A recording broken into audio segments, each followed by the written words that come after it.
हमारे शरीर के अंदर आत्मा रहती है और यह जीवन एक परीक्षा है।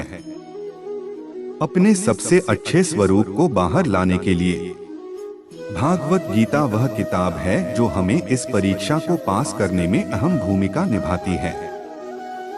भागवत गीता में 18 अध्याय और 720 श्लोक हैं। यह स्वयं परमात्मा द्वारा बोली गई थी। भगवान श्री कृष्ण ने कुरुक्षेत्र की युद्ध भूमि पर जो उपदेश अर्जुन को दिए थे, उन्हें ही भगवत गीता में लिखा गया है। यह आत्मा को डोट परमात्मा, उसकी सृष्टि और कायदों के बारे में समझाती है, जिनका आत्मा को मनुष्य रूप में जरूर पालन करना चाहिए। इसके आधार पर शरीर छोड़ने पर ही आत्मा के अच्छे और बुरे कर्मों का हिसाब होगा और इस मनुष्य रूपी शरीर से मुक्ति मिलेगी। हमारी आत्मा इस जन्म मरण के चक्र से पार होकर उस परमपिता परमेश्वर को प्राप्त करती है। श्रीमद् भागवत गीता हमें ईश्वर को समझने और उन्हें प्राप्त करने का रास्ता दिखाती है। इसलिए इस वीडियो को आप पूरा देखना और साफ सफाई का विशेष ध्यान रखना। अपने आप को एकदम शांत रखना और हो सके को आप इस वीडियो को पूरे सच्चे दिल से देखना। तो चलो आज हम आपको भागवत गीता के सार के बारे में जानकारी देंगे। प्रिय मित्रों, भगवत गीता में भगवान श्री कृष्ण जी कहते हैं वो आप पूर्ण सिद्धि योगी बन सकते हो। गीता में भगवान श्री कृष्ण ने बताया है कि सच्चे मन से भगवान की पूजा करने से व्यक्ति पूर्ण सिद्धि को भी प्राप्त कर सकता है। जो व्यक्ति अपनी इंद्रियों को वश में कर लेते हैं और ईश्वर की आराधना करते हैं, उन्हें परमपिता परमेश्वर की प्राप्ति होती है। ऐसे लोग सिद्धि को प्राप्त कर कर सिद्ध पुरुष बन जाते हैं। खुद को ईश्वर को समर्पित कर दो। जो व्यक्ति खुद को ईश्वर को समर्पित कर देता है तो ईश्वर ही उसका सहारा बन जाते हैं। इस प्रकार से वह चिंता, शोक और भय से हमेशा के लिए मुक्त हो जाता है। गीता के उपदेशों से यह बात पता चलती है, जब इंसान अपना सब कुछ ईश्वर के प्रति समर्पित कर देता है तो उसे जीवन में आनंद की अनुभूति होती है। मनुष्य के साथ हमेशा ईश्वर है। गीता के सार में बताया गया है कि हर व्यक्ति के साथ ईश्वर है। ईश्वर उसे अच्छे कर्मों के लिए प्रेरित करते हैं। अगर हम यह मान लेते हैं कि इस समय संसार को चलाने वाला एक ईश्वर है और उसके हाथ में यह समस्त संसार है, तो हमारा जीवन बदल जाएगा। हमें दुखों में घबराना नहीं चाहिए, क्योंकि ईश्वर ही आपको इस मुश्किल से बाहर निकलने का रास्ता दिखाता है। इसलिए ईश्वर पर हमारा अटूट विश्वास होना चाहिए। जन्म, मृत्यु और जीवन का चरण। श्री भागवत गीता के अनुसार परिवर्तन ही इस संसार का नियम है। गीता में कहा गया है कि जिसे तुम मृत्यु समझकर डरते हो वह भी जीवन ही है, क्योंकि मृत्यु के बाद फिर से नया जीवन शुरू होता है। यहाँ सब कुछ बदलता रहता है। जैसे आज कोई अमीर है तो कल कोई गरीब बन जाता है। इसलिए गीता की इन बातों को समझकर अपने जीवन में उतारना चाहिए। सारा झगड़ा केवल छोटे बड़े और अपने पराये का ही है। इसे हमें अपने मन से निकाल देना चाहिए। हमें स्वार्थ और लालच को छोड़ देना चाहिए। भगवान श्री कृष्ण के कहे इन उपदेशों से अर्जुन को दिव्य ज्ञान मिला और भगवान के परम स्वरूप को उन्होंने देखा। श्री कृष्ण के परम स्वरूप का ज्ञान गीता को जानने वाला हर इंसान प्राप्त कर सकता है। इस संसार में तुम्हारा कुछ नहीं। गीता के वचन के अनुसार तुम खाली हाथ ही आए थे और खाली हाथ जाओगे। तुम किसके चले जाने का शौक करते हो, क्योंकि तुम तो कुछ भी साथ में नहीं लेकर आए थे। जो तुमने खो दिया है, जिस धन दौलत और वैभव को तुम अपना समझ रहे हो, वह सब तो भगवान द्वारा तुम्हें दिया गया है। इसलिए तुम तो खाली हाथ आए हो और खाली हाथ ही जाओगे।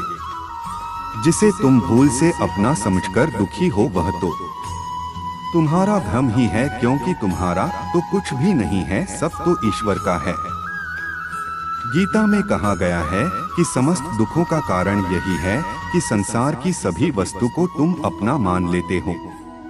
केवल वर्तमान की सोचो। अक्सर व्यक्ति बीती हुई बातों को याद कर कर दुखी होता रहता है या भविष्य की चिंताओं में डूबा रहता है। यह चिंता उसे अंदर ही अंदर परेशान करती रहती है, क्योंकि कहा जाता है चिंता चिता के समान होती है। इस चिंता की कोई दवा भी नहीं है। गीता के उपदेश के अनुसार व्यक्ति व्यर्थ में ही बीते समय की बातों पर अपना समय बर्बाद कर देता है और अफसोस करता है भविष्य की चिंता की कैसे किसी चीज को प्राप्त किया जाए। इन बातों में फंसकर इंसान वर्तमान पर ध्यान ही नहीं देता है। इसलिए गीता का कथन है कि इंसान को बीते समय की चिंता नहीं करनी चाहिए और बीती हुई बातों के बारे में सोचकर परेशान नहीं होना चाहिए। हमें केवल वर्तमान को अच्छा बनाने के बारे में सोचना चाहिए, जिससे हमारा भूत और भविष्य खुद ही ठीक हो जाएगा। हमें यह मानना चाहिए जो हो चुका है, जो हो रहा है और जो होने वाला है सब अच्छा ही अच्छा होगा।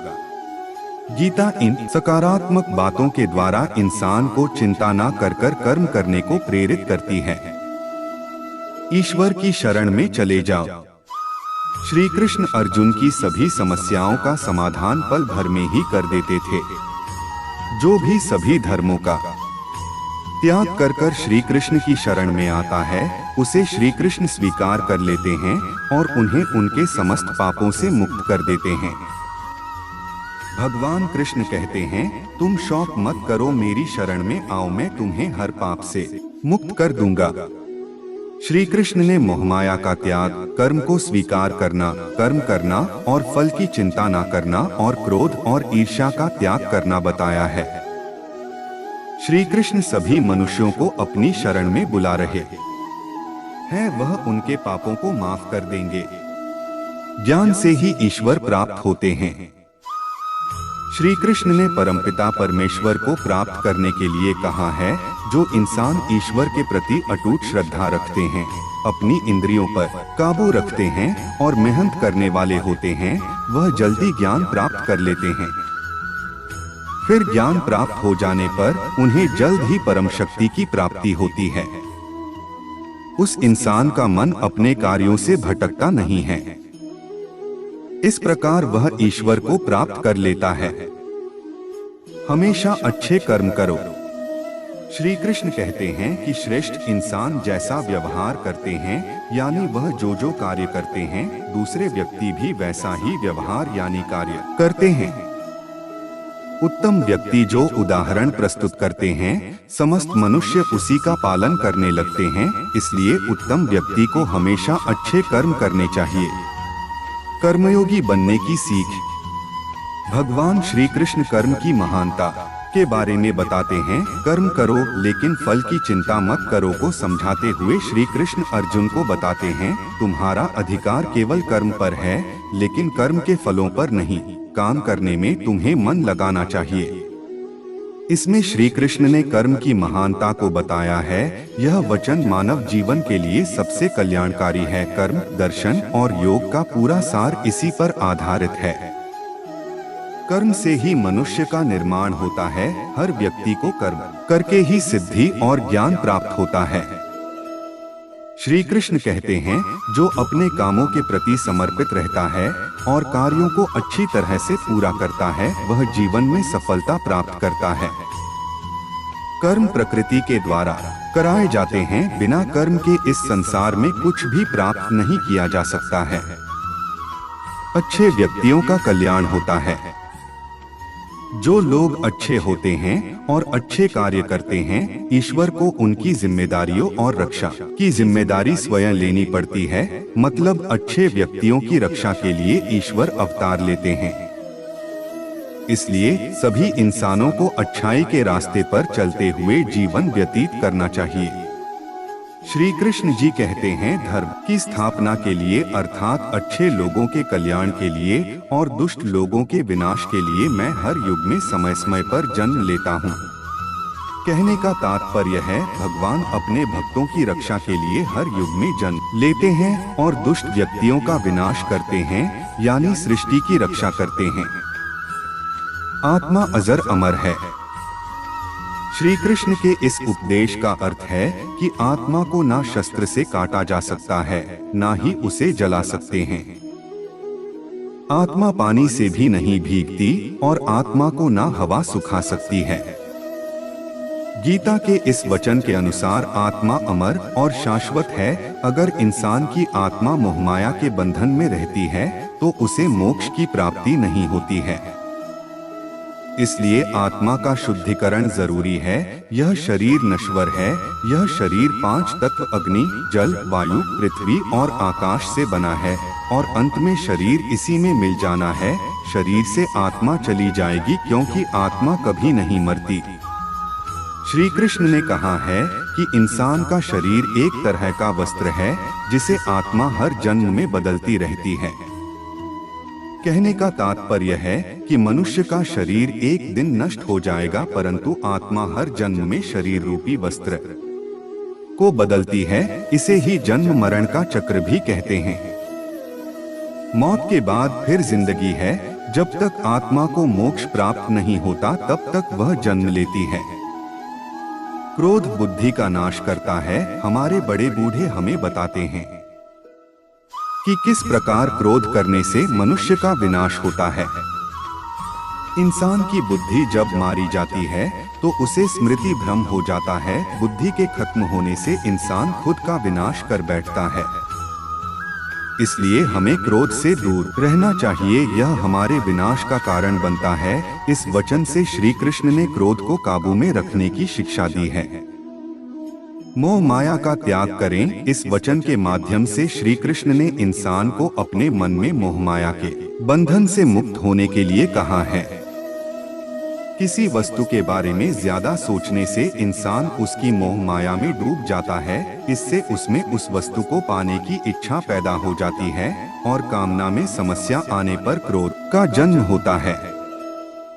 श्री कृष्ण ने ईर्ष्या, क्रोध और स्वार्थ जैसे अवगुण से इंसान अधर्म के रास्ते पर चलने लगता है। इससे इंसान का नैतिक पतन हो जाता है। चिंता छोड़कर कर्म करो। श्री कृष्ण ने अर्जुन की समस्या का समाधान करते हुए कहा, अगर तुम युद्ध में लड़ते समय वीरगति को प्राप्त होते हो तो तुम्हें स्वर्ग मिलेगा, और यदि युद्ध में विजयी होते हो तो इस धरती के सभी सुखों को पाओगे। श्री कृष्ण कहते हैं, हे अर्जुन, उठो और युद्ध करो। श्री कृष्ण ने इस वचन के द्वारा कर्म करने को प्रेरित किया है। वर्तमान कर्म पर ध्यान देंगे तभी सुख मिलेगा। आज के समय में तनाव के कारण कई तरह की बीमारियां इंसान को हो रही है। गीता में कहा गया है, क्यों व्यर्थ की चिंता करते हो, किससे डरते हो। डर को त्याग दो। जब आत्मा ना जन्म लेती है और ना ही मरती है तो डरने की कोई बात नहीं है। चिंता से आत्मा और शरीर को दुख पहुंचता है।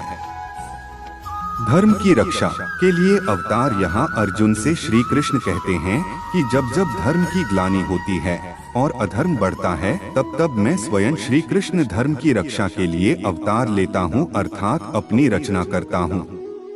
पृथ्वी पर पाप बढ़ने पर ईश्वर स्वयं किस रूप में आकर उसका अंत करते हैं और उससे अपने भक्तों की रक्षा करते हैं। संदेह इंसान के दुख का कारण। जिन व्यक्तियों में संदेह की आदत होती है या शक करते हैं, ऐसे लोगों के बारे में श्री कृष्ण ने कहा है कि संदेह की आदत व्यक्ति के दुख का कारण बनती है। शक करने की आदत ऐसी है जो अच्छे से अच्छे रिश्ते को भी बेकार कर देती है। शक करने वाले इंसान बाद में पश्चाताप करते हैं। स्वार्थी मत बनो। श्री कृष्ण ने उन व्यक्तियों के लिए बड़ी सीख दी है जो व्यक्ति दूसरों की भलाई नहीं करते और सिर्फ अपना स्वार्थ सिद्ध करने में लगे रहते हैं। उनका कभी भला नहीं होता। इंसान का स्वार्थ उसे बाकी लोगों से दूर कर कर नकारात्मकता की ओर लेकर जाता है, जिसके चलते इंसान अकेला रह जाता है। स्वार्थ शीशे पर लगी धूल की तरह है, जिसके कारण व्यक्ति अपना चेहरा ही नहीं देख पाता है। अगर आप चाहते हैं कि अपना जीवन खुशी से व्यतीत करें, तो इसके लिए आप अपने स्वार्थ को कभी अपने पास नहीं आने दें, क्योंकि स्वार्थी व्यक्ति दोस्ती भी अपना स्वार्थ निकालने के लिए करते हैं। अधिकता इंसान के लिए बड़ा खतरा। श्री कृष्ण कहते हैं, इंसान के लिए किसी भी प्रकार की अधिकता खतरनाक साबित हो सकती है। जिस प्रकार रिश्ते अच्छे हो या बुरे, खुशी हो या गम, हमें किसी भी परिस्थिति में अति नहीं करनी चाहिए और जीवन में संतुलन बनाकर रखना चाहिए। जब तक व्यक्ति अपने जीवन में संतुलन नहीं बनाकर रखेगा, वह हमेशा दुखी ही रहेगा। मनुष्य को जरूरत से ज्यादा कोई चीज नहीं करनी चाहिए। अपने काम को मन लगाकर करें। जो व्यक्ति अपने काम को मन लगाकर करते हैं और काम में खुशी ढूंढते हैं, वह जरूर सफल होते हैं।